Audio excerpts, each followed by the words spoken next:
Հայ ժողովրդի սպանեցավ ոչխարներով նման։ Վերջին ակտավեցան, դեսակ հավազանքներ, դեսակ կավազաններ, մեր կմխներում վրագիտներ, կտեին, թրկերեն լեզվով, գյաբրլար, յորիեն,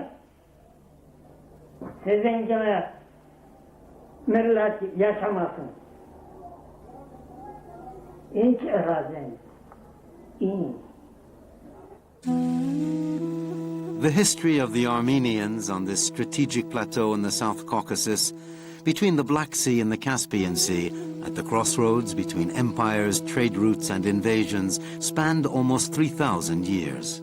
Successive invaders and land divisions proved more than a match for their independence and inaugurated a tragedy that was to decimate 2/3 of their Anatolian community between 1915 and 1916.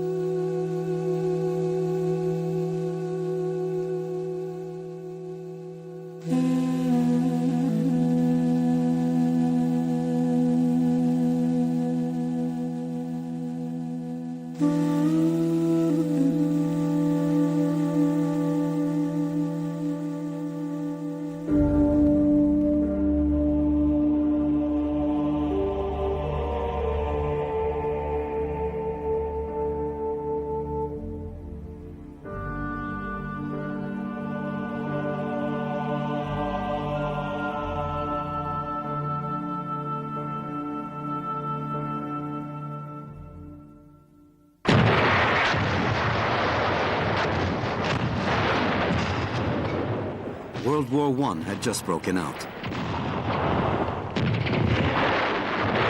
From the beginning of the conflict, Turkey saw the opportunity to put an end to European interference in the Ottoman Empire, and especially interference by Russia, which threatened its territorial integrity.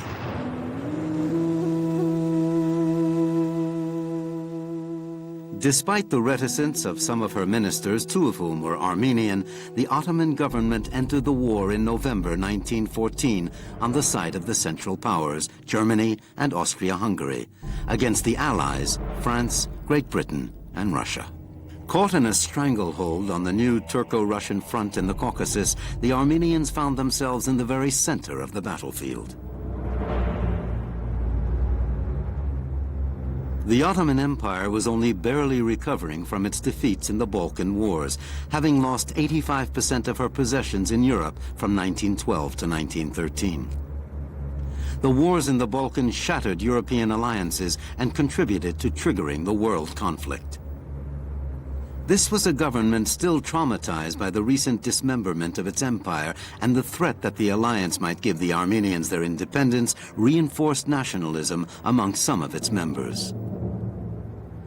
Preserving the integrity of the empire became a priority, curbing Russian expansionism in the Caucasus an absolute imperative.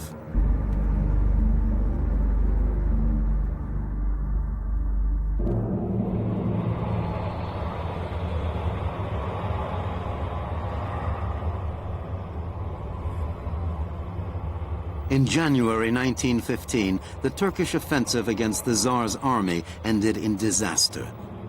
90,000 Ottoman soldiers were wiped out at Sarıkamış.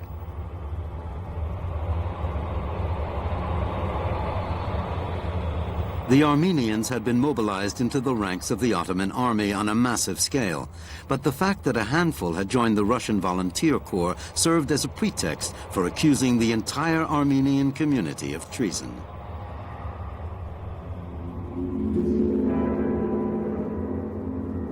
Even so, on February 26, 1915, the war minister and commander of the defeated army, Enver Pasha, wrote to the Armenian Patriarch of Konya. I take this opportunity to inform you that Ottoman Armenian soldiers conscientiously carried out their duty in the theater of war, something I saw with my own eyes. Therefore, I would be grateful if you could pass on this expression of my satisfaction and gratitude to the Armenian nation, which has always been known for its attachment to the Imperial Ottoman government.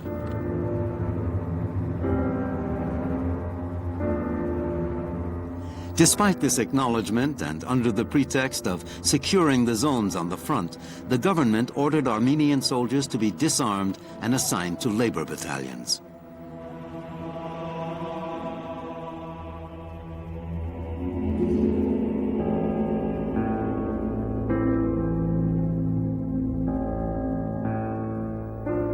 The Germans, allies of the Turks, who had consulates in almost all of the provinces of the empire, approved these measures despite the warning issued by Walter Rössler, the German consul at Aleppo.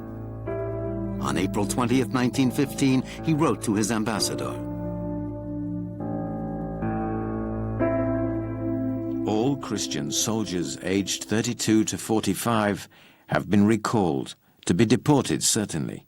Central government has clearly taken these measures based on false reports from Marash. They follow from an entrenched but nonetheless mistaken view according to which the whole Armenian population is suspect, even hostile. I respectfully request that you intervene to restore the situation. These prejudices reached a peak in 1915 and marked the stages of the history of the Turkish Armenian people from the end of the 19th century. It all started in the 16th century with the incorporation of Armenia into the Ottoman Empire. At its peak, the empire spread over 3 continents, Asia, Europe, and Africa, with more than 40 million people of 20 or so nationalities. A series of military setbacks in the 17th century, especially its defeat at the gates of Vienna, marked the beginning of the dismemberment of the Ottoman Empire in Europe. Then, in the 19th century, under pressure from Russia, the Ottomans lost part of their territory in the Balkans. Dating from the annexation of eastern Armenia from Persia by the Tsar, the Armenians found themselves the subjects of 2 rival empires.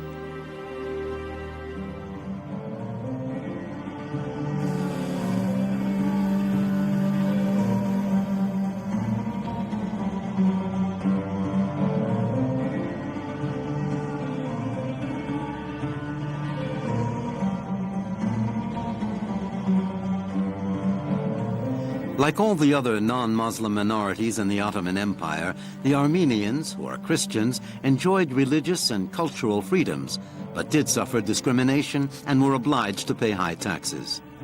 Although they won a certain degree of administrative and internal political autonomy, they were not equal to Muslims under the law.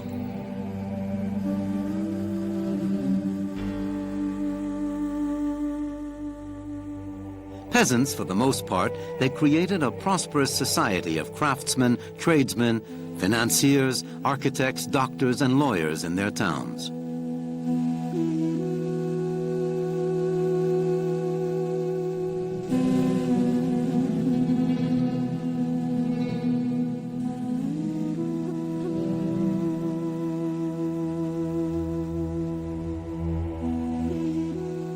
This bourgeoisie, including some who had even risen to high positions in the service of the government, challenged their status and demanded social and political emancipation with the support of Christian Europe.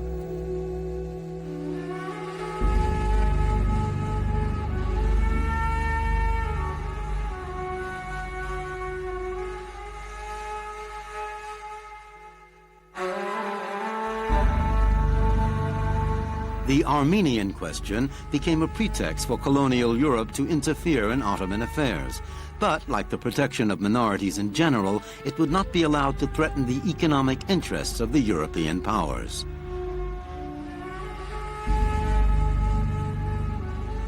From the 19th century onwards, these powers had in fact become the creditors of the Ottoman Empire. Deeply in debt, poorly governed, and plagued by conflict, the empire was in decline. The French and English took control of Ottoman finances, customs revenues, commerce, exploiting the natural resources and road building. There was fierce competition between the French and Germans for railway licenses. The last into the arena, Germany, had wrested the reorganization of the Turkish army, which the Ottoman government undertook to modernize along with the rest of the state and administrative apparatus.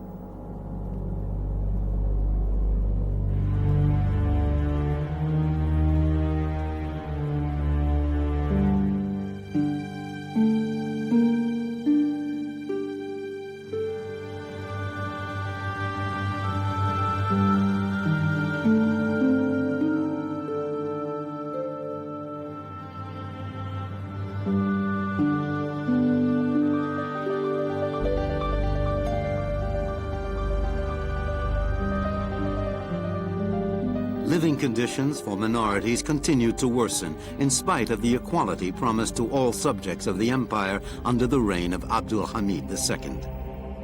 Against this backdrop, in 1878, as part of the Treaty of Berlin, the West imposed a set of reforms on the Sultan, guaranteeing the security of his Christian and Jewish subjects.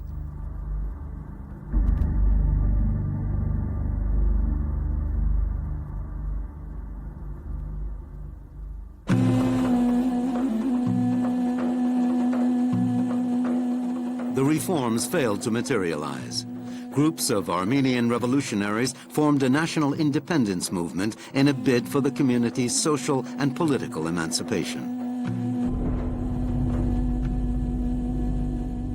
The first revolts, organized against tax inequalities in the traditionally most rebellious provinces, ended in bloody repression. In the period 1894 to 1896, estimates put the number of Armenians massacred with the government's support at between 200 and 250,000.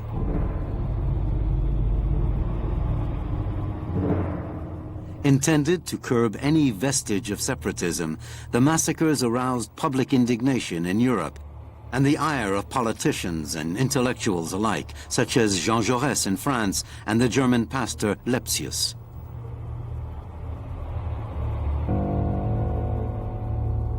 Reaction, however, was limited to sharp diplomatic protests. Indignant, the French ambassador in Constantinople, Paul Cambon, denounced French business practices. On October 10, 1895, he wrote in a letter to his mother, "They have committed atrocities. The Armenians provoked the repression by their protests, but the unrest which followed was abominable. The day before yesterday, at Trebizond, a town of 50,000 souls, the Muslim population rushed the Armenian quarter. The massacre and pillage went on from 10 in the morning until nightfall. It is in France's interest to support Turkey, but we mustn't be taken in. Turkey should be considered as a minor to be kept under European supervision."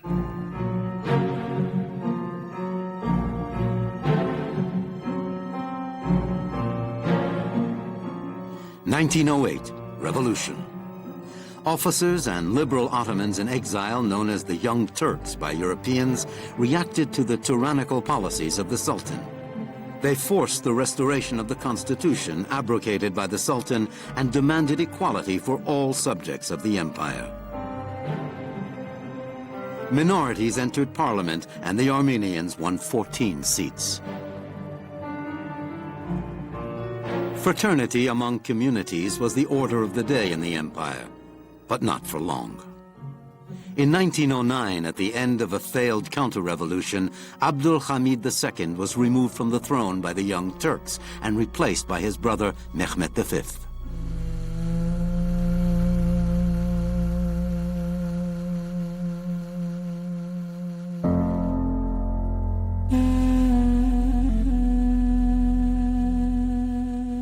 In this troubled period, 25,000 Armenians were massacred at Adana, where they had a prosperous economic community enjoying all their new rights. These massacres involving Young Turks from Cilicia, but mainly perpetrated by the Liberation Army sent by the government the day following the first signs of violence, would sow the seeds of doubt as to the intentions of the Young Turks of the Committee of Union and Progress.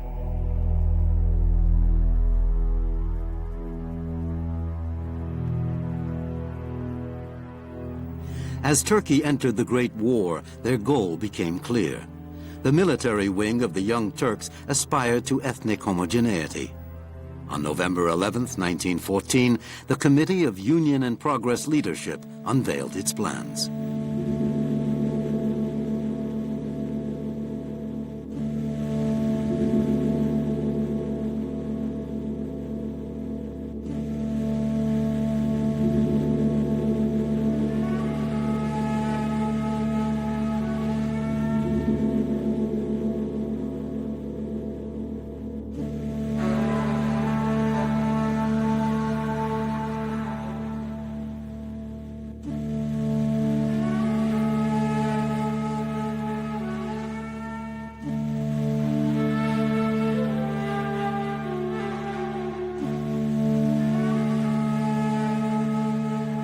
The American ambassador to Constantinople, Henry Morgenthau, voiced fears of a new massacre against this backdrop of exacerbated nationalism, fears which were confirmed by his German counterpart, Baron Wangenheim.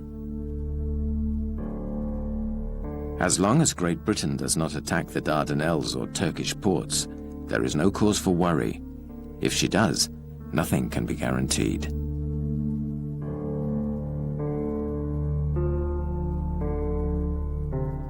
But at that very moment, the English and French were preparing to force a passage through the Bosphorus Straits and the Dardanelles, closed to shipping since the outbreak of hostilities. These straits, long the object of Russian aspirations to access warm waters and which cut them off from their allies, commanded the access to Constantinople. With the capital now threatened, the Turkish government deployed its forces on this new front to save the empire, already endangered by the Russians in the Caucasus.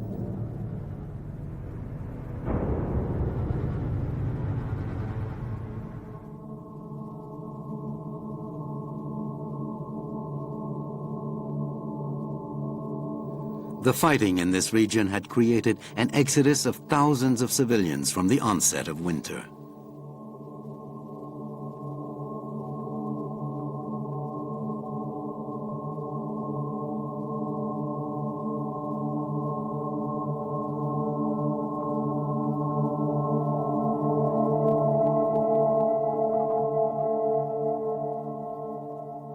In Anatolia's eastern provinces, arrests and deportations of Armenians began under the pretext of securing the borders. In April 1915, in Van, the historic cradle of Armenia, 24,000 Armenians were massacred over 4 days as the Ottoman army fell back from the Russian advance. Survivors took refuge inside the town and organized resistance.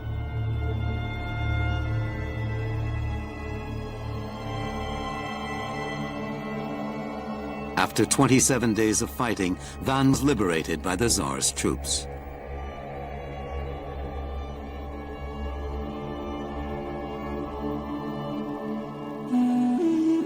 The defense of Van was described as an insurrection and immediately served as the pretext for a massive roundup in Constantinople during the night of April 24, 1915.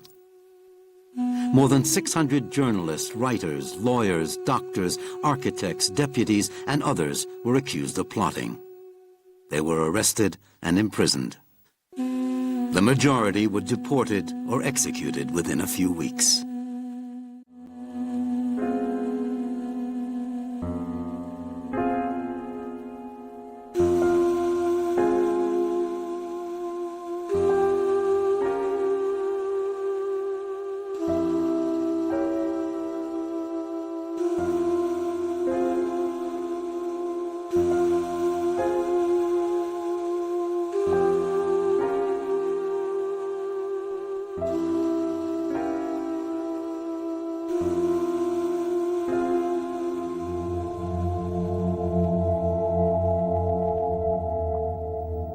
These events marked the beginning of massacres and deportations, which would leave between 1 million and 1.5 million dead. The news of government repression immediately spread through the chancelleries of the Western powers. The German ambassador, Baron Wangenheim, continued to approve of what he termed quelling riots. In a telegram written during the month of April 1915, he excludes any intervention and writes, "In a situation where there is no way out, this could damage interests which are otherwise more important and even crucial for us."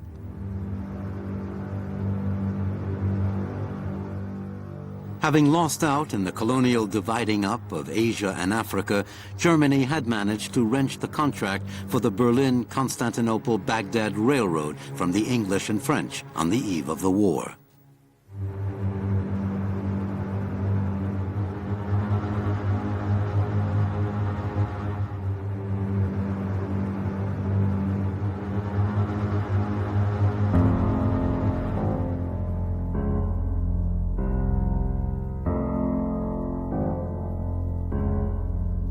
1 month to the day after the May 24, 1915 raid on Constantinople, France, Great Britain and Russia sent a joint statement to the imperial government in which the term crime against humanity appears for the first time.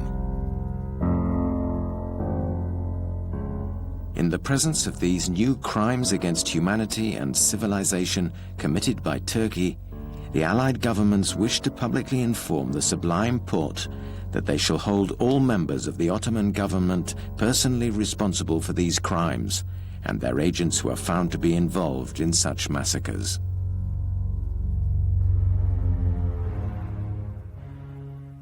On June 4th, the imperial power replied in a communiqué. It is utterly untrue that massacres of Armenians took place in the empire.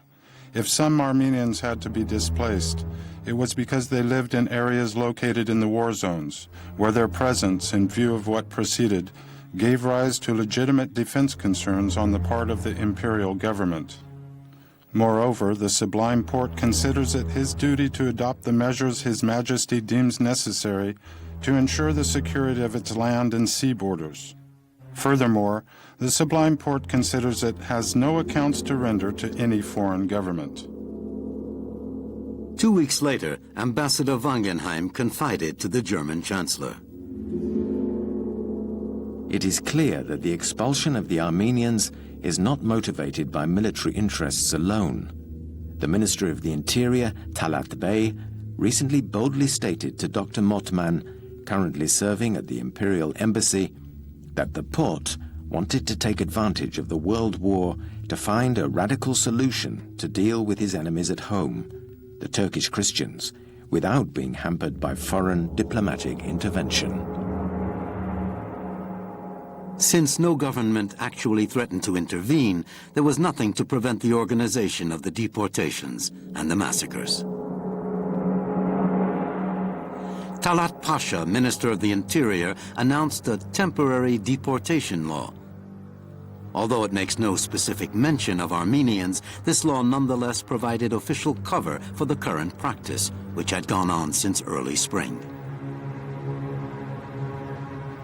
Army Corps and division commanders can, if required for military reasons, move the population of towns and villages they suspect of being guilty of treason or espionage, either separately or en masse, and install them in other areas.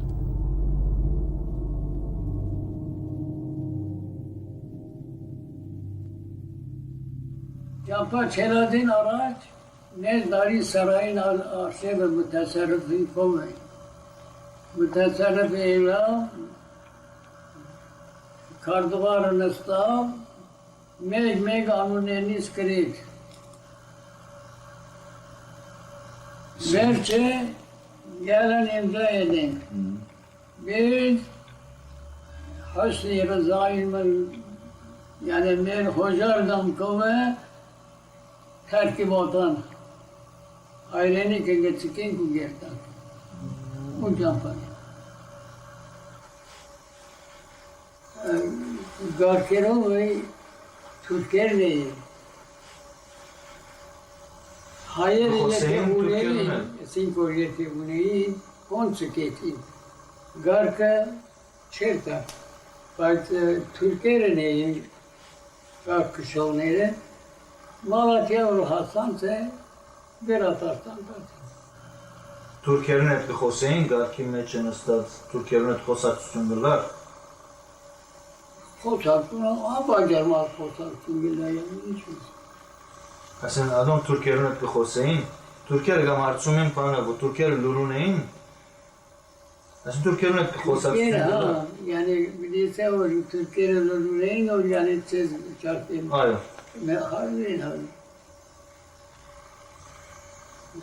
Türkiye'nin değil urgıdanın. Sertağın terbinden İlk pajnazıyım. Or Tunas grubu meçiniz. Ima senkor aşırçan. Amene ilan. Ya amen mirar bilirsen çe. Amenem yasin. Bak meg daire gam iz daire.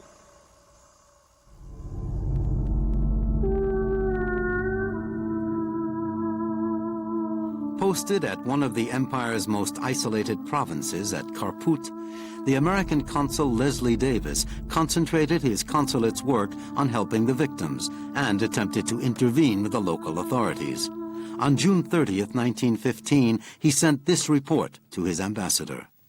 This is no less than the deportation of the entire Armenian population, not only from this province, but according to my sources, from the 6 provinces comprising Armenia. There are said to be about 60,000 Armenians in this province and about 1 million in the 6 others overall. All of these must be sent into exile, an undertaking greater probably than anything of its kind in history. The deportations were planned by a secret special organization of the Committee for Union and Progress under the auspices of the Ministry of the Interior. Based in Constantinople, it set up its center of operations at Erzurum, in the heart of eastern Anatolia. Convoys from the north were directed to the transit center at Malatya, and the convoys from the east and southeast to Razulain. The Armenian people of western Anatolia would transit through the Konya and Bozanti camps. The survivors of the mass exodus were gathered in the camps at Alep before being sent to their final destinations, the deserts of Syria and Mesopotamia.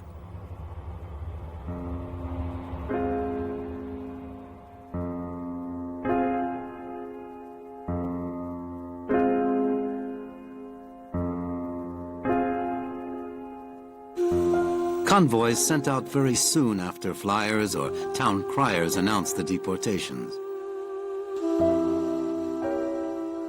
It was only in September 1915 that the government passed a law authorizing the despoilment of property.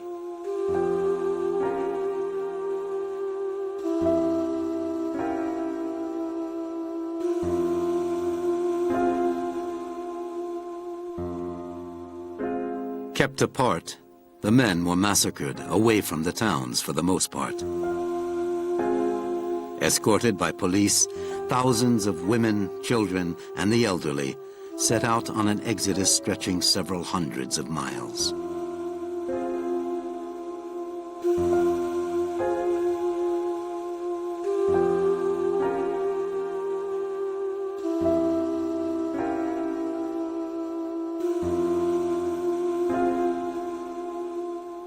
On July 11th, 1915, Leslie Davis sent an insistent note to his ambassador. If it were simply a matter of being obliged to leave here and to go somewhere else, it would not be so bad. But everyone knows it is a case of going to one's death. If there was any doubt about it, it has been removed by the arrival of a number of parties, aggregating several thousand people from Erzurum and Erzincan. Almost without exception, they are all ragged, dirty, starving, and sick. And this is no surprise, given the fact that they have been walking for almost 2 months, without being able to change their clothes, without permission to wash or shelter, and with only very little to eat.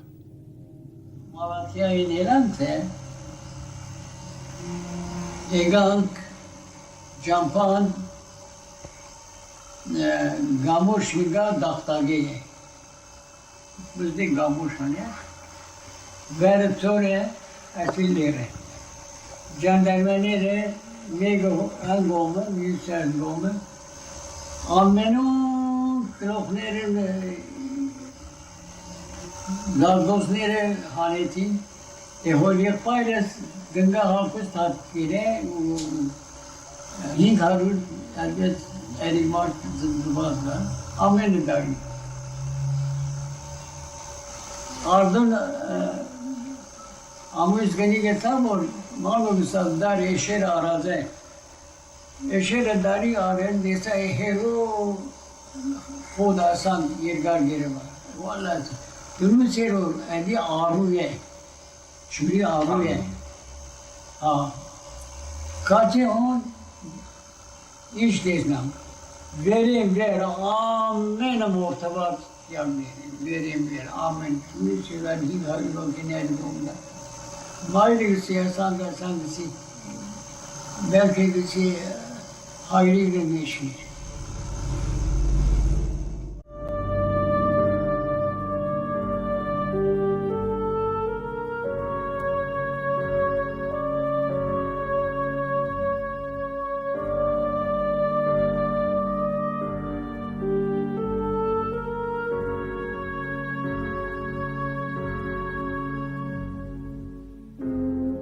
The deportations were organized in 2 stages and continued from May to July of 1915 in eastern Anatolia, historical Armenia, with systematic massacres. During the following autumn and winter, the Armenians of western Anatolia, who were closer to the railway lines, were in turn loaded onto freight trains.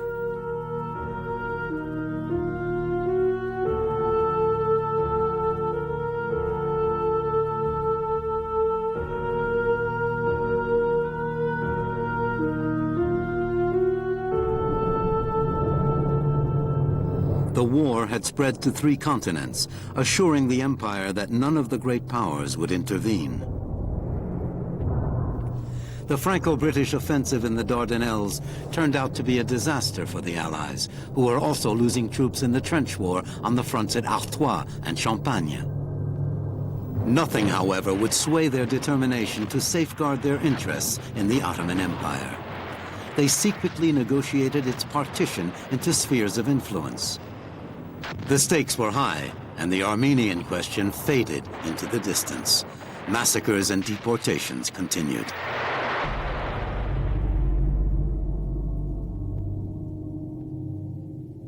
Adorus Diyarbakır eşütsünk.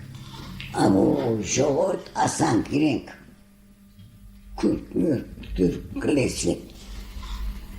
Çocuk gıdaneyim.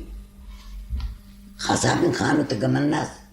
Ancak Frank Lohen ayrı ya. Aslında Frank Loh ayrı leamen. Gmorten, leran bırak gmorten puluren, bar andara gını deyin. Hon gını deyin. Ama let veren kulan, kaporan, rehenna şarkı. Havası mama isterken, aç çocuğun yalla, hocanın yanına göndereceğiz sizi saz. İş biz, ama tesi panik mi gert açıp bak, kalabalığı ileri bırakıp boran genelçülü. Aslan, letsiren, hazar nero mortetsin, ileri oran lodayı bak. Dagi ayrına asan girta. Mortu ne? Meçenin sağ gamına sere dageri. Mama şidisa, iş bez mortetsin. İş bez darin, iş bez veri. Şaderin mortu veri. Şader sıkışen mortu işte. İş besinci mortetsin, çim verir. Elank. On December 30th, 1915, the American consul Leslie Davis reported to his ambassador. The term slaughterhouse province, which is how I described Karput in my last report, turned out to be fully justified by what I have learned and seen since then.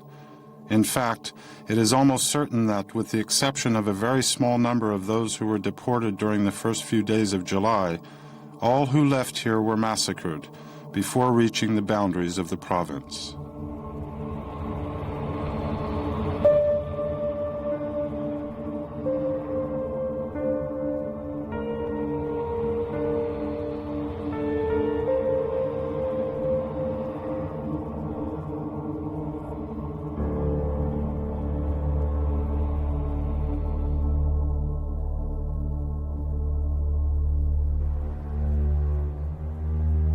Powerless to force their governments to react, some consular representatives of neutral countries tried to do something locally. At Trebizond, the American consul Heiser opened the doors of his consulate to children.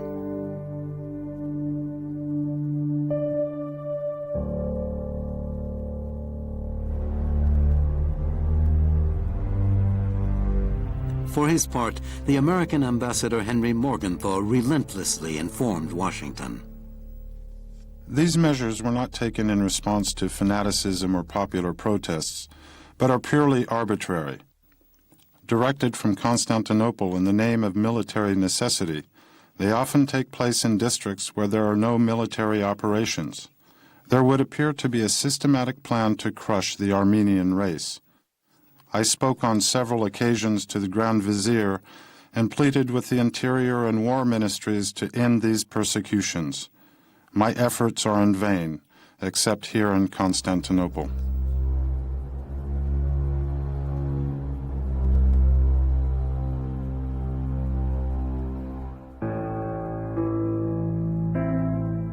Deaf to Washington's appeal, the Austrian and German governments still did not intervene in what they called internal Turkish affairs.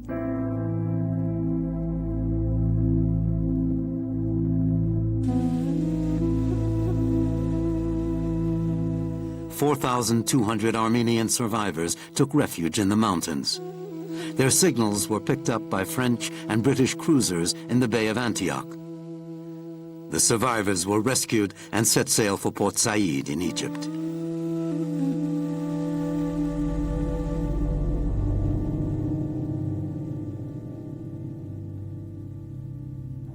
Çur bizaten anlatayım.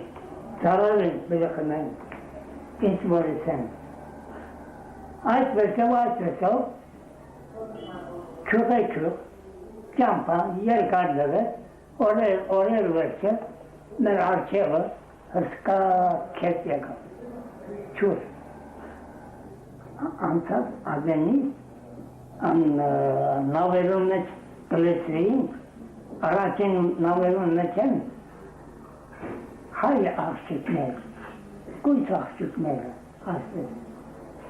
Asla değil. Mezde azadı tarafı boran. Benim orada bize Armenian bize paklayın. Kitapını bize ne? Ve asan terkemezde azadı ettir o. Navalım neten renk çürünedir. Harika mı? Daha yüksek bakmam. Evet.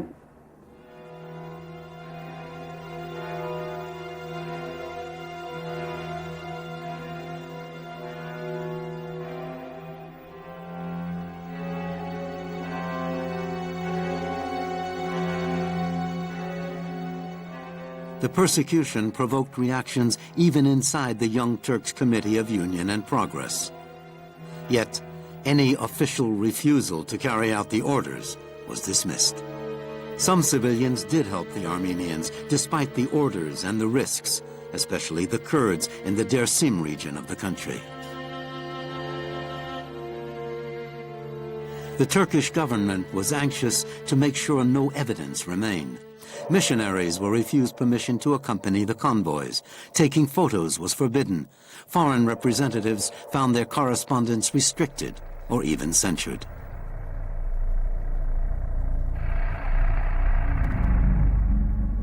With the exception of one of its generals, Liman van Sanders, who successfully opposed the deportation of 25,000 Armenians from Smyrna, Germany played a passive role, despite the repeated appeals from some of its consuls, like Walter Rossler. More and more bodies are being swept along the Euphrates. This time, they are mainly women and children. Is there nothing that can be done to stop this horror?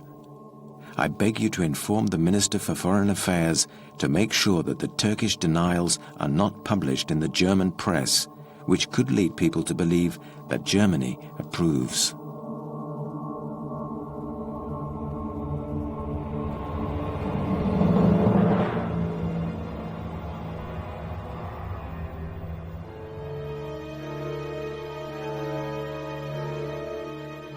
It wasn't until the death of Ambassador Wangenheim in October 1915 that Berlin, fearing accusations of indirect complicity in the crimes of its ally, decided to intervene with the Minister of the Interior through its new ambassador, Wolf Metternich.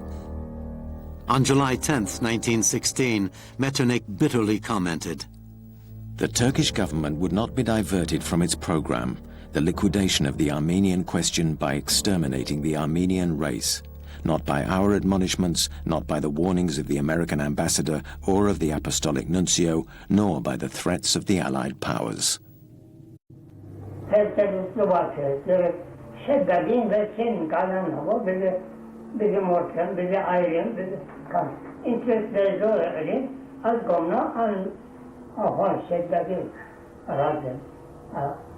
Yasa hangini dinle ne yapsın? Şöyle içe dinle yine de yasa bizden şöyle yazarsa en kes havan yani kavam pangalon Şimdi de gitmenin sen kınar. Altıyan. Neden kamen? Hıska geri basat mı yakar? Neden hasat? Voç kiloge voç şatmıyor. Niçe yer çok teves payı. Pazarlıklarsa niçe zima gelişer. Arap ya Allah Türk'üne de pakal. Kıvaram, vedancem. Dikine gitse bu. Berat gitse. Kareli asıcı asızına yakap. Meze asıcı bizim orten yakar. Merveçin kalem ne olur? Kareli asıcı asızına yakap. Mekbizmenin kareli son vakşımına. Nira? Sepay. En çok o. Hem kıvaknam, hıskal yer basat ne olur? Arap, acı hasatı, peşeriler, Arap, kentiler. Yani anabadi Arap nere. Ve çabuk, hamur nero ve İsmail nero, korsero, enzi haskus, kente, tamam bizi sağlar, kezi dahet mezi, tamam dedim, bacı, borkanı, kenti.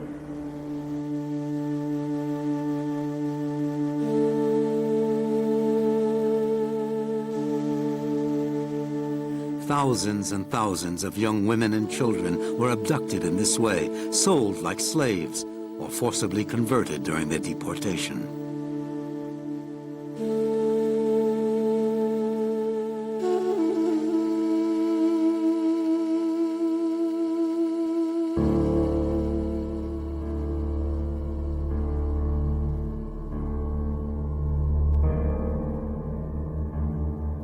A deportee subdivision was located in the town of Aleppo, where the convoys regrouped. Crammed together in camps on the banks of the Euphrates, every day Armenians died by the hundreds of hunger, exhaustion, or epidemic.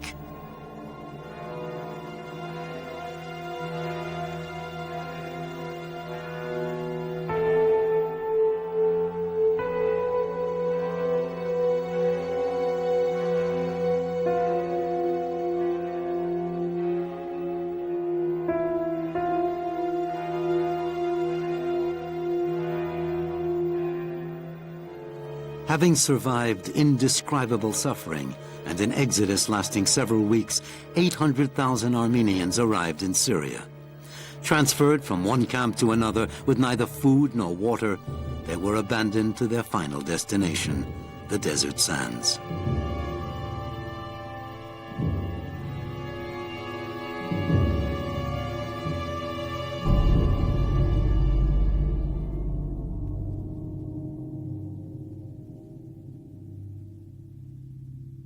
Kınanan, Campur Türkiye'ler kınanan, ardın arzıvini o kayları bir parça değil, Mart taş, Anabade. Şadere biz merak. Gentanlar aspanlasın aslında. Ya. Bu şeyin yok. Kedi de var, çiğdırlar kaleriydi. Kılan gittiler, bargıydı ne. Ardın gelen ne Mart'ka ne Mart'ta dinar arzimlero, kaylero, kazanlero. Aslında biz yarantılar.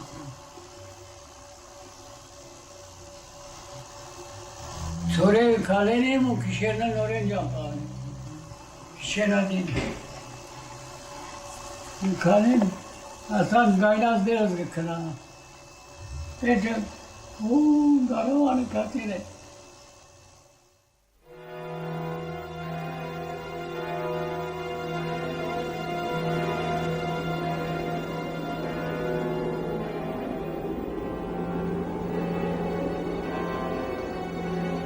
In the so-called relocation areas, and especially in the desert of Deir ez-Zor, hundreds of thousands of women and children were exterminated en masse. Some were burned alive in caves. By the end of 1916, 2/3 of the Armenian population of Anatolia had been annihilated.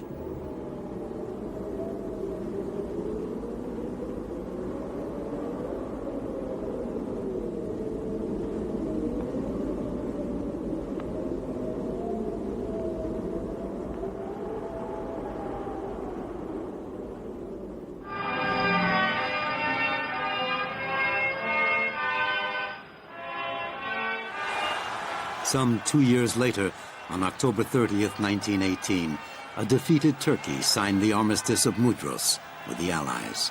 Victorious, the French and English entered Constantinople. The young Turk leaders of the Committee of Union and Progress had either fled or were arrested. The new Ottoman government promised they would be judged. On June 3, 1919, Talat, Enver, Cemal Pasha, and their cronies were taken before a court-martial, accused of massacres, plunder, destruction of buildings and bodies by fire, devastation of villages, indecent assault, and torture. On the deportations, the indictment specified that in every region where this law was applied with the most intensity, that is, in the vilayets of the east, all the atrocities were designed and planned by Union and Progress.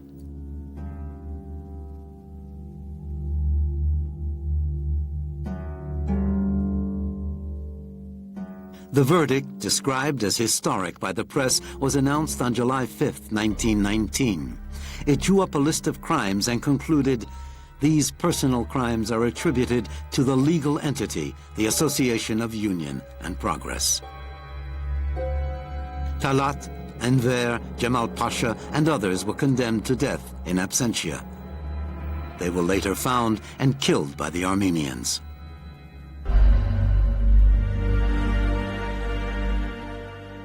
According to the Sykes-Picot Accords, secretly negotiated during the war, the Allies divided up the mandates, giving them power over the Ottoman provinces. Iraq and Palestine went to Great Britain, while Syria, Lebanon, and Cilicia went to France.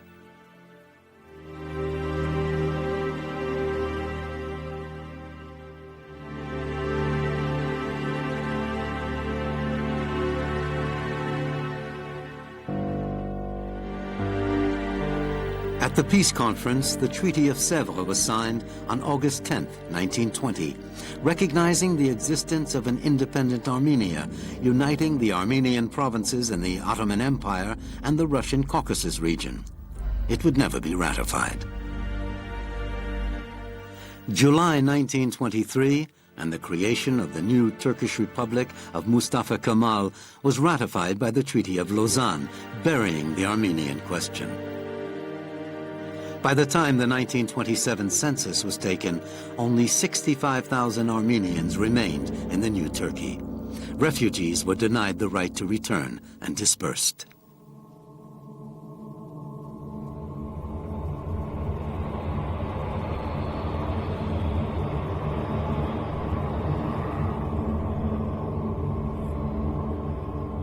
"600,000 Anatolian Armenians survived the ethnic policy of some of the young Turks, a policy responsible for between 1 and 1.5 million victims. They took refuge in the Caucasus, the Balkans, or in the Arab provinces, or somehow or other they survived the abductions or deportations. The survivors, thousands of them orphans, made their homes in Palestine, Syria, Lebanon, and the United States, in Greece, Bulgaria, and France. They are the Armenian diaspora.